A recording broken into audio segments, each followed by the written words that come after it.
Queridos e amados irmãos, graça e paz sejam com cada um de nós nessa noite. Estamos reunidos aqui para cultuarmos a Deus.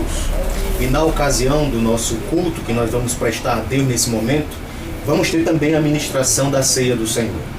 E você pode aí na sua casa também participar da ceia. Você pode pegar um pão, você pode pegar o vinho e participar junto conosco. Estaremos ministrando aqui e você vai estar participando da ceia do Senhor aí. Como tenho ensinado, a ceia do Senhor é o alimento espiritual. E nós vamos ter nesse momento a oportunidade de não só cultuarmos a Deus, mas também participarmos do alimento espiritual que Ele nos ensinou e a Sua palavra nos ensina. Portanto, nós vamos agradecer a Deus e vamos orar. Nós vamos estar recitando o texto da Santa Palavra do Senhor que diz: alegrei-me quando me disseram, vamos à casa do Senhor. Vamos estar orando nesse momento e depois nós estaremos cantando um hino e dando procedimento ao nosso culto nessa noite. Oremos. Senhor, nós queremos te agradecer por estarmos aqui reunidos para te cultuarmos. É bem verdade que nós não temos condições no momento de cultuarmos ao Senhor no templo, na chamada a convocação solene. Mas, ó Deus, estamos aqui reunidos nas casas para cultuarmos ao Senhor, e era assim que a igreja no Novo Testamento fazia, cultuava nos lares.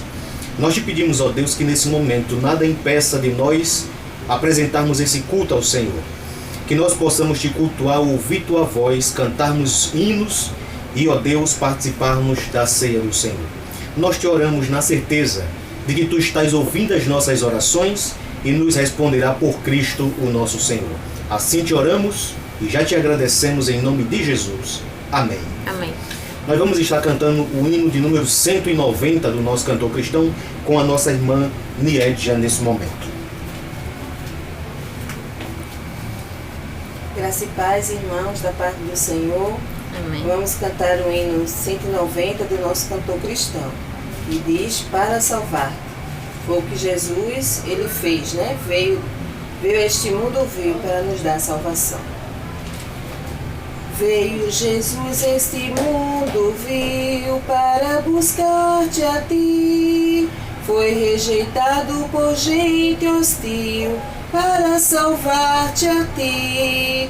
Glórias ali no céu deixou, ingratidão no mundo achou. Tudo ele fez porque te amou, para salvar-te a ti.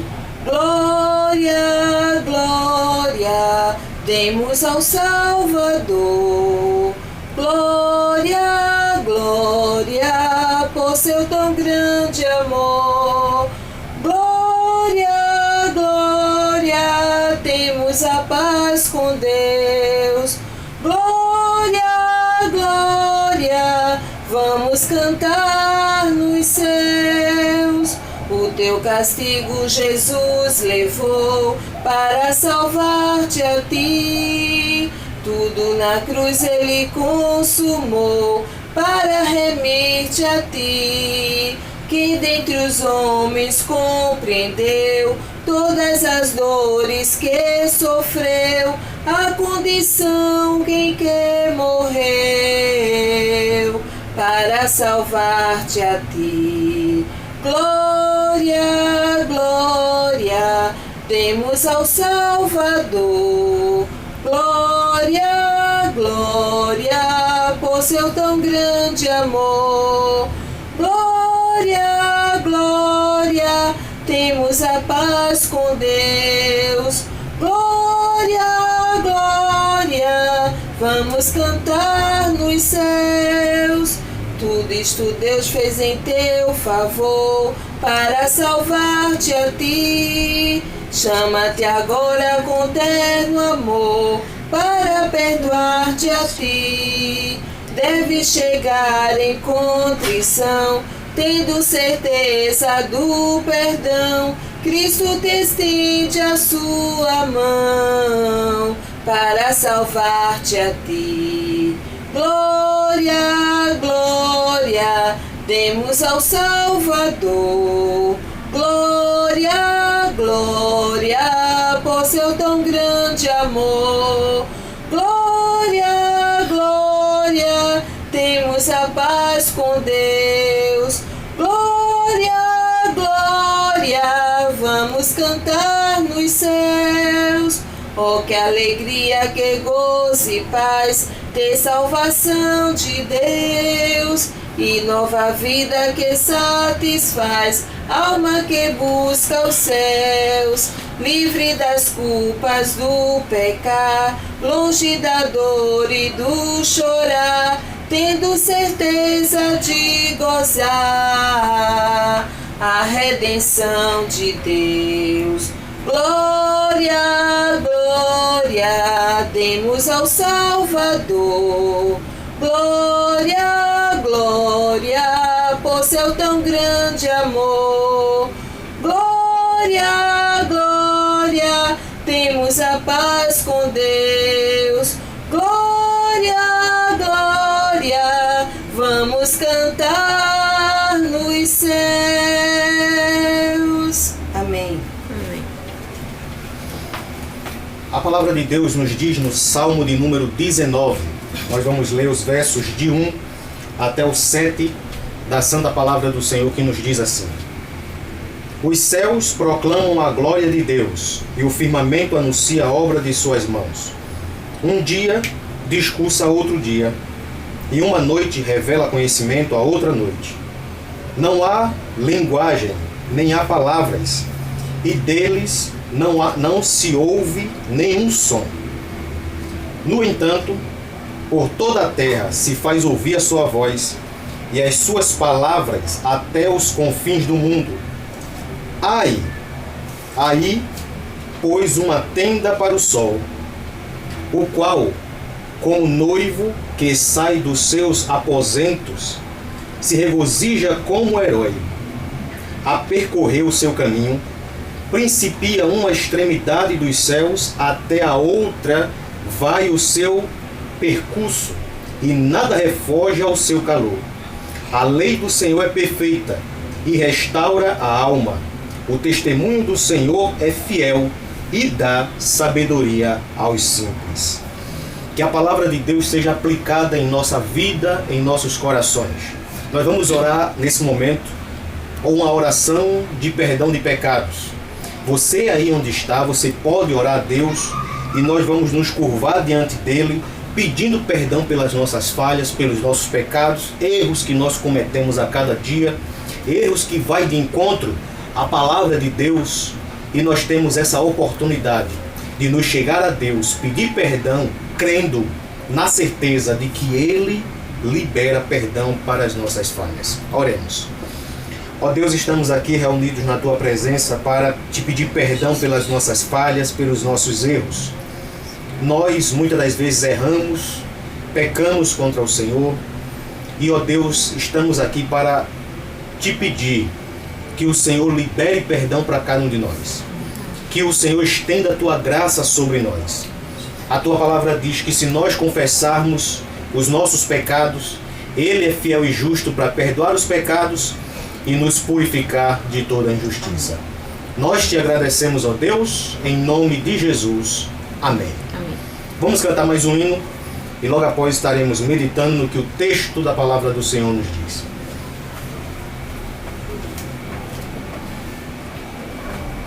O hino que irei entoar agora tem como título Tomou o Meu Lugar. Com malfeitores morreu, por minha culpa Jesus a vida deu. Foi quebrantado, grande dor sofreu, o meu pecado Ele recebeu. Sem ver bondade chorou, foi meu pecado que Ele carregou. Foi esmagado por querer amar, e tudo isso foi meu lugar. Se entregou por mim, morreu pra me salvar na cruz. Jesus tomou o meu lugar. assim jamais existirá. Se entregar só para me salvar. Morto foi Jesus, Cordeiro de Deus, Senhor da cruz, eternamente Rei. Amor assim jamais existirá. Tomou para sempre o meu lugar. Morto foi Jesus, Cordeiro de Deus, Senhor da cruz, eternamente Rei. Amor assim jamais existirá. Tomou para sempre o meu lugar. Amor assim jamais existirá. Tomou para sempre nosso lugar. Amém. A palavra de Deus no livro do profeta Abacuque, capítulo de número 3, versos de 1 a 3, diz assim a palavra do Senhor. Oração do profeta Abacuque sob forma de canto. Tenho ouvido, ó Senhor, as tuas declarações e me sinto alarmado. Aviva a tua obra, ó Senhor, no decorrer dos anos, e no curso dos anos faze-a conhecida. Na tua ira, lembra-te da misericórdia. Deus vem de Temã e do monte Parã, vem o Santo, a sua glória sobre os céus, e a terra se enche do seu louvor. Aqui está a santa e bendita palavra do Senhor. Queridos irmãos, quando nós olhamos para esse texto, há uma necessidade de nós podermos analisarmos o contexto histórico pela qual o profeta trabalhou. Se nós observarmos, queridos, o profeta Abacuque, ele viveu numa época de conturbação política. A Assíria era uma potência e agora estava declinada, o seu poderio estava sendo declinado, estava caindo, estava perdendo toda a sua potência. A Assíria, portanto, ela foi e escravizou o povo de Israel. É interessante nós observarmos também que nesse período que o profeta estava vivendo, o reino estava dividido. O reino do sul era Jerusalém e a capital Judá. O reino do norte era Israel, e cuja capital era Samaria. A Assíria, portanto, foi para o reino do norte, para Israel, e escravizou o povo, levou o povo cativo para a Síria, e eles, portanto, chegavam de forma avassaladora, destruindo tudo, acabando com tudo. Só que esse poderio já estava declinado, já estava vencido. No período do profeta, outro poder político, outra nação estava em ascensão, que era exatamente os babilônicos. E os babilônicos foram exatamente escravizar e levar cativo o povo de Jerusalém, cuja capital era Judá. Então, quando o profeta, portanto, ele é levantado por Deus para pregar para o povo, ele vai pregar exatamente para Judá, para o povo do sul. Povo que estava agora sendo escravizado, levado cativo. Mas o interessante é que a Babilônia levava cativo a elite do povo. Mas num espaço de 20 anos, os historiadores vão dizer que num espaço de 20 anos, toda a nação já estava destruída, já estava os muros caídos, o templo destruído. Toda a nação, num espaço de 20 anos, já estava sofrendo as consequências do seu pecado. É nesse período, portanto, que Deus levanta o profeta para que o profeta viesse a pregar. E o interessante é que um tema comum neste livro que nós podemos identificar é exatamente sobre a Teodiceia. Porque um dos trabalhos do profeta Abacuque, era exatamente fazer uma teodiceia. O que é isso? Justificar a Deus diante de toda aquela situação que estava instalado ali. Note que no capítulo de número 1, o profeta lança uma pergunta para Deus e diz: como pode o Senhor, que é tão puro de olhos e que não pode contemplar o mal, permite com que uma nação que é mais ímpia venha escravizar aquele que é mais justo do que eles?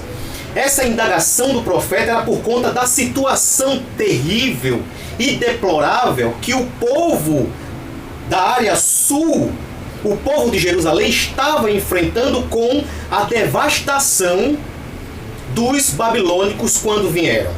Então, o objetivo do profeta e um dos trabalhos do profeta era mostrar exatamente para o povo, era fazer uma defesa de Deus, explicar porque Deus estava permitindo com que uma situação tão catastrófica como aquela estava acontecendo. Uma nação ímpia que escraviza e que destrói aquele que é mais santo, mais justo do que eles. O profeta, portanto, estava nessa incumbência, se sentindo nesta obrigação de fazer essa defesa diante de Deus. Quando nós fazemos uma ponte desse texto para a nossa vida, hoje, algumas pessoas querem exatamente entender o porquê Deus permite calamidades e situações adversas sobre a população, sobre as pessoas ou sobre uma nação. Alguns líderes religiosos, na tentativa de entender esse mistério de Deus, começam a defender teorias que não são bíblicas e nem condiz com a palavra de Deus. Líderes religiosos que passam a defender uma teoria chamada teísmo aberto, que significa exatamente que Deus não conhece o futuro e Deus está construindo o futuro com o ser humano e que, portanto, catástrofes que acontecem no mundo, Deus não sabia, porque se Deus soubesse, Deus poderia muito bem impedir com que essas catástrofes acontecessem no mundo.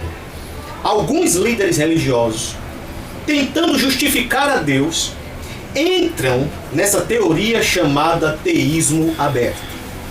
Mas o que a palavra de Deus nos fala e nos mostra é exatamente o oposto disso. É Deus controlando e dirigindo todas as coisas. Mesmo os caos que acontecem no mundo, mesmo as situações adversas que sobrevêm ao mundo, mas a palavra de Deus nos mostra um Deus que está exatamente no controle de todas as coisas. Olhemos para o texto. Veja que o capítulo 3 começa o profeta Abacuque fazendo uma oração em forma de canto. Isso nos mostra, queridos irmãos, que esse texto do capítulo 3 se assemelha muito a um salmo, porque isso é uma poesia. O capítulo 3 é uma poesia e se assemelha ao salmo, principalmente quando o verso 1 começa dizendo que esta oração foi em forma de canto. Podemos ver isso nos salmos, Davi fazendo orações em forma de canto, outros salmistas fazendo orações em forma de canto.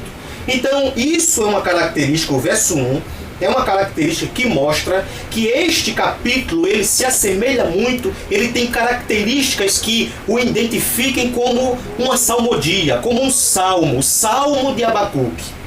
Agora, interessante também é que os historiadores, principalmente os teólogos liberais, a grande maioria dos teólogos liberais, vão dizer que esse texto, esse capítulo, não foi escrito por Abacuque, mas foi acoplado ao seu texto, ao seu livro, como uma questão litúrgica.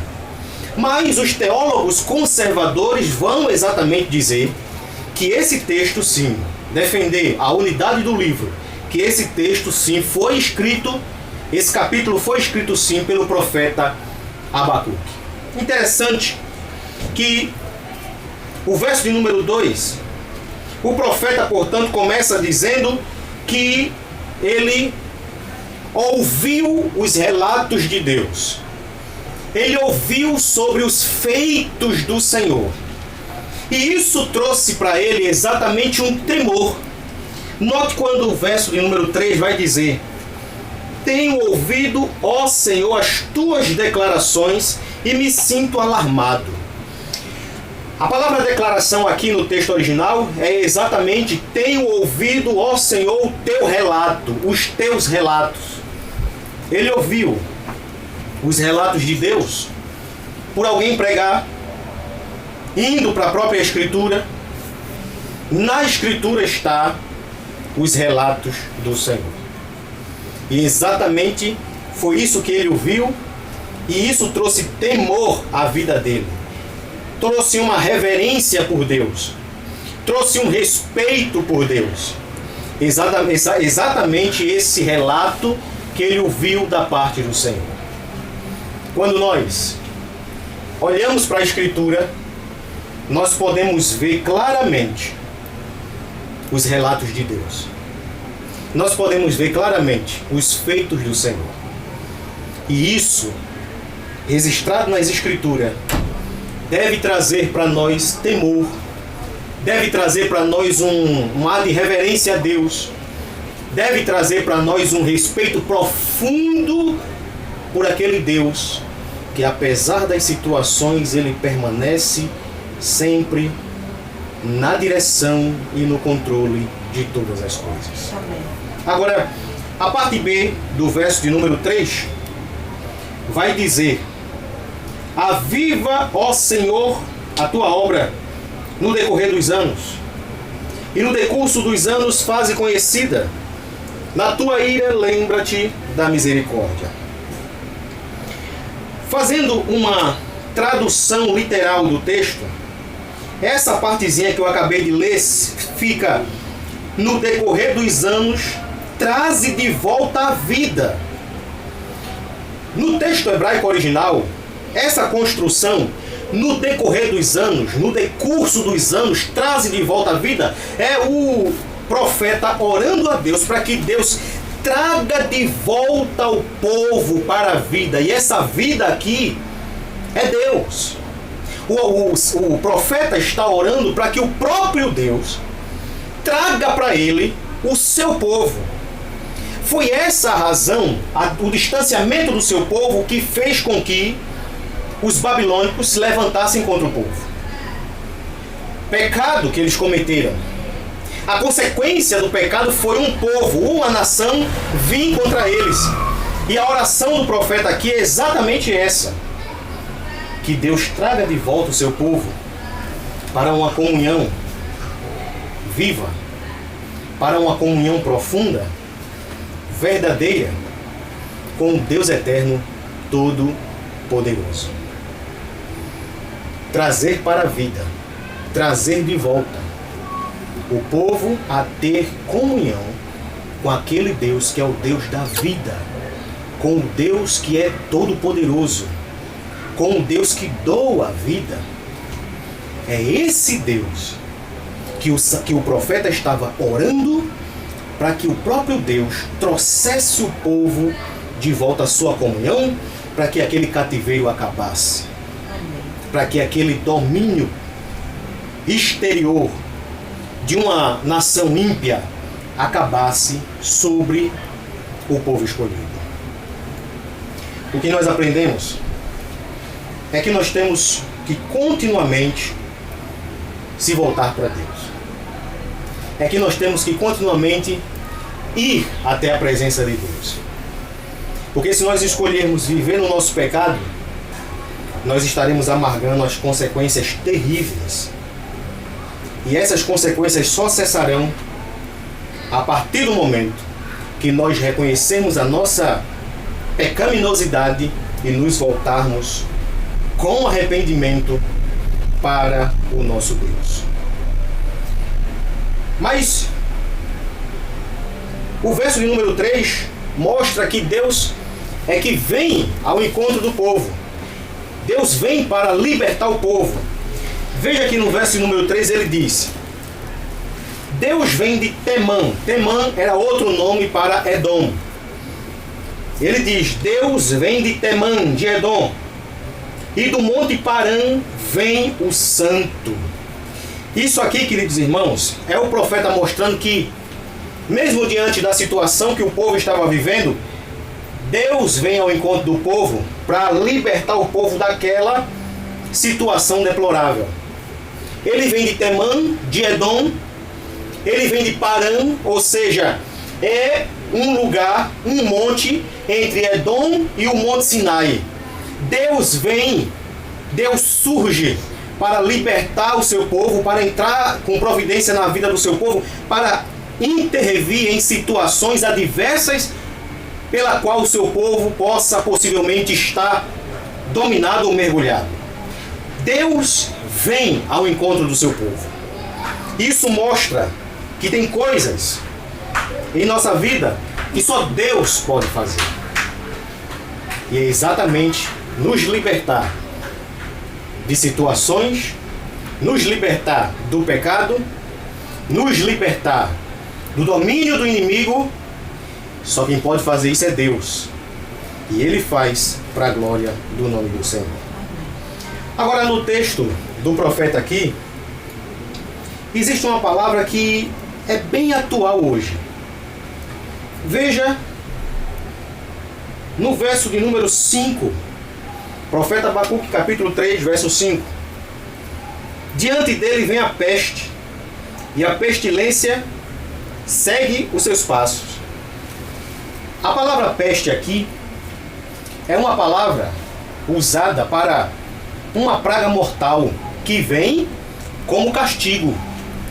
Então, exatamente,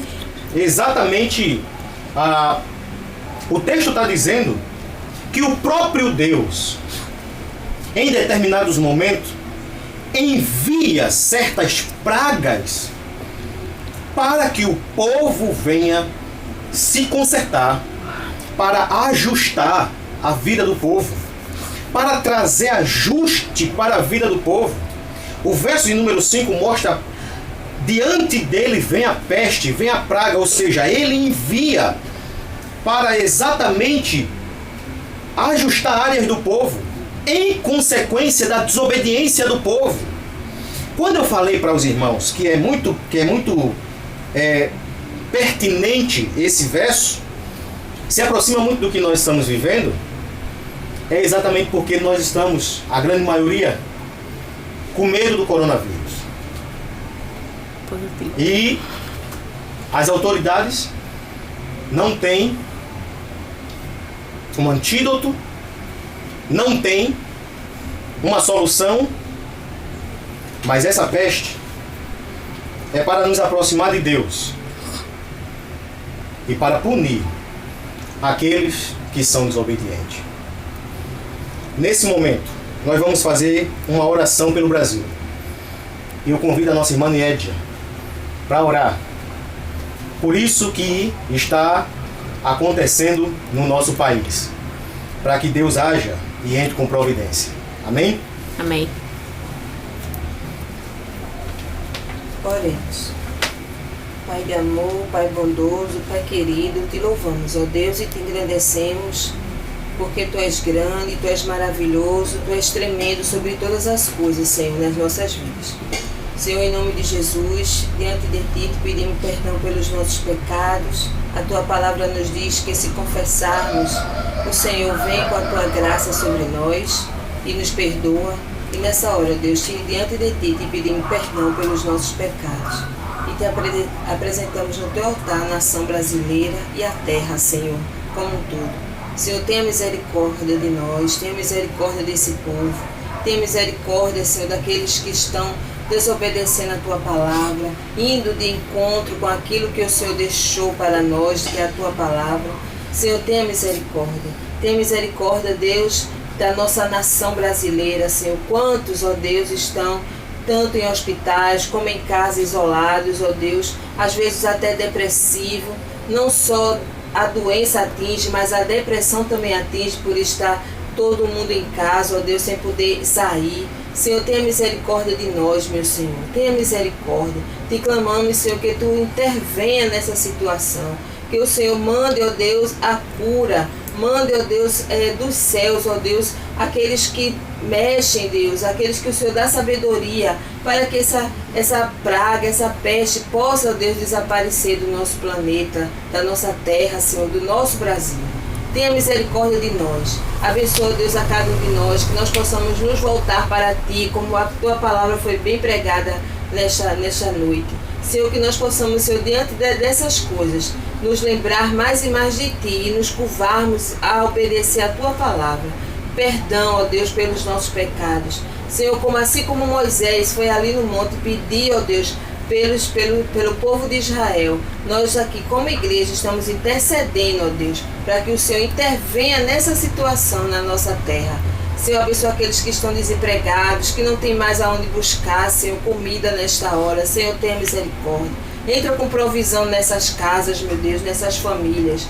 E abençoa, Senhor, em nome de Jesus. Muito obrigada mais uma vez e te colocamos, não só a nação brasileira, mas a terra como um todo, em Tuas mãos, para que o Senhor possa, ó Deus, no tempo certo, na hora certa, ó Deus, acabar com isso para a glória do Teu nome, em nome de Jesus. Amém. Amém.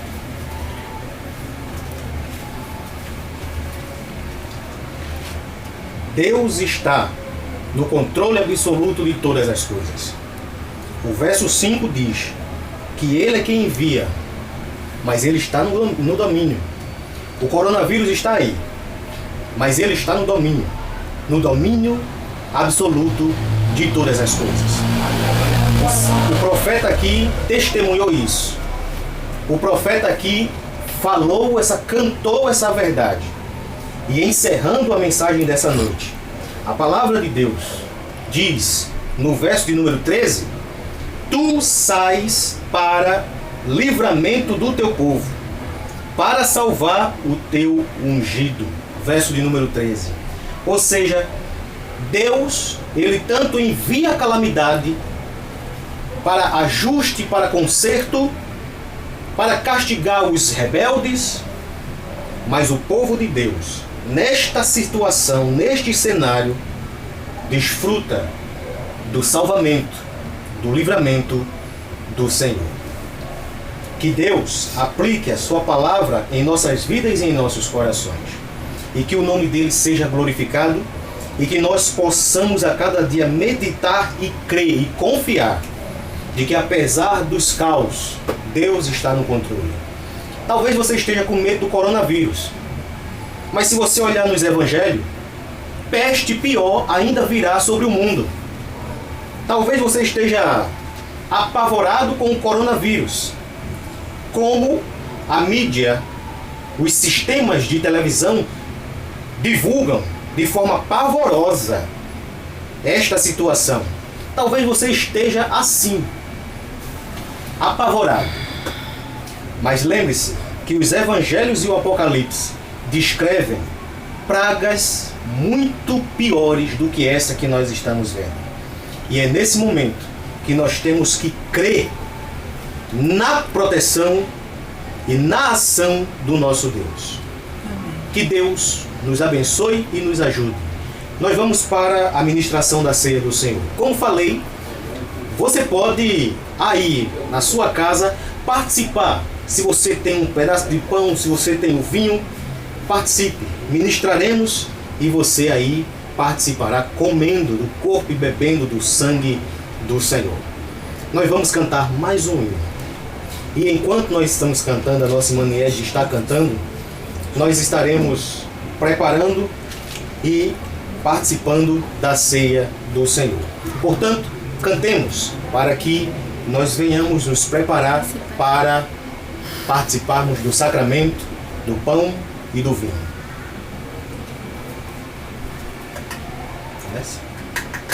Seja bendito o Cordeiro que na cruz por nós padeceu. Seja bendito o seu sangue que por nós pecadores verteu. Eis nesse sangue lavados, com roupas que tão alvas são, os pecadores remidos que perante seu Deus hoje estão. Alvo mais que a neve, alvo mais que a neve, sim, nesse sangue lavado, mais alvo que a neve serei. A palavra de Deus diz em 1 Coríntios capítulo 11, a partir do verso de número 23 ao 26, diz assim: porque eu recebi do Senhor o que também vos entreguei, que o Senhor Jesus, na noite que foi traído, tomou o pão, e tendo dado graças, o partiu e disse: tomai e comei, isto é o meu corpo que é dado por vós. De semelhante modo, depois de haver ceado, ele tomou também o cálice, dizendo: este cálice é o sangue da nova aliança, que é derramado em favor de vós. Bebei dele todo em memória de mim. Nós vamos estar exatamente participando dessa ordenança que Jesus mandou que nós fizéssemos. E como falei, participe aí do pão e do vinho, celebrando assim o mandamento do Senhor, celebrando assim essa ordem que Cristo nos deu para que façamos até a consumação dos séculos. Enquanto isso, nós estaremos louvando mais uma vez a segunda estrofe, enquanto eu vou estar distribuindo o pão e você pode pegar o pão e pegar o vinho aí. Quão espinhosa a coroa que Jesus por nós suportou. Oh, quão profundas as chagas que nos provam o quanto Ele amou. Eis nessas chagas purezas para o mais pobre pecador. Pois que mais alvo que a neve, o teu sangue nos torna, Senhor. Alvo mais que a neve, alvo mais que a neve, sim, nesse sangue lavado, mais alvo que a neve serei. Porque eu recebi do Senhor o que também vos entreguei, que o Senhor Jesus, na noite que foi traído, tomou o pão, e tendo dado graças, o partiu e disse: tomai e comei, isto é o meu corpo que é partido por vós. Fazei isso em memória de mim. Comamos todos.